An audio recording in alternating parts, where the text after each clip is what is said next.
Definicija samoniklog ljekovitog bilja je to je sve ono bilje u prirodi koje mi možemo naći, a koje iskustveno već pomaže čovjeku u rješavanju njegovih zdravstvenih tegoba.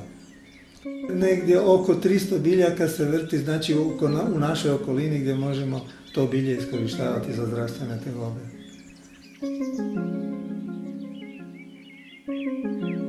Da, to mi vidimo zapravo, da se ljudi sve više interesiraju za ljekovito bilje. S jedne strane zbog toga jer su rezultati službene medicine kod nekih bolesti polovični, jel? Pa se onda ljudi razočarani obraćaju osobama koje su stručne, koje znaju upotrebljavati ljekovito bilje. A s druge strane i sam ekološka svijest se jako širi među ljudima i zašto da ja trpim od nuspojava od uzimanja lijekova, a mogu sa biljkama riješiti svoj zdravstveni problem bez tih nuspojava. Mi smo u Prirodoslovnom društvu Ljekovita biljka na našim izletima, kad educiramo ljude kako se bere, nikad prije 11 sati ili u ljetno radno vrijeme, onda od 12 sati, kad je pomaknuto vrijeme.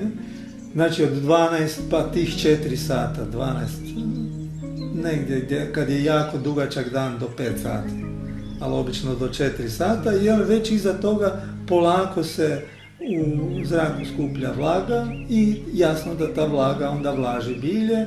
Ako vi skupljate negdje oko 18 sati, još uvijek je sunce na zapadu, ali ako skupljate u 18 sati bilje, vi ćete vlažno bilje skupiti, imat ćete 3 dana možda normalno bilje i onda počinje crniti.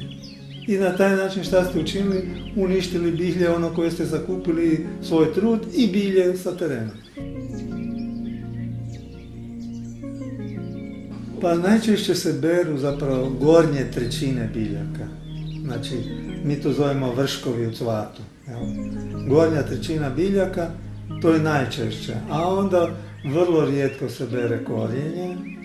To mora baš po narudžbi nekoga, pa onda neko ide sa krampom i štihačom, i onda uzima korijenja. Naprimjer, crni gavec, kod njega se bere korijen. Ali obično se gornja trećina najčešće. I sjeme, ajde iza toga.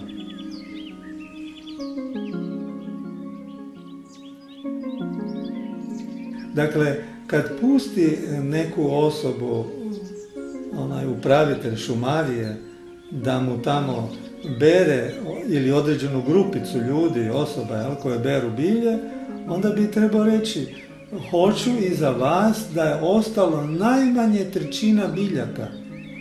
Najmanje. Za sljedeću godinu, za osjemenjivanje.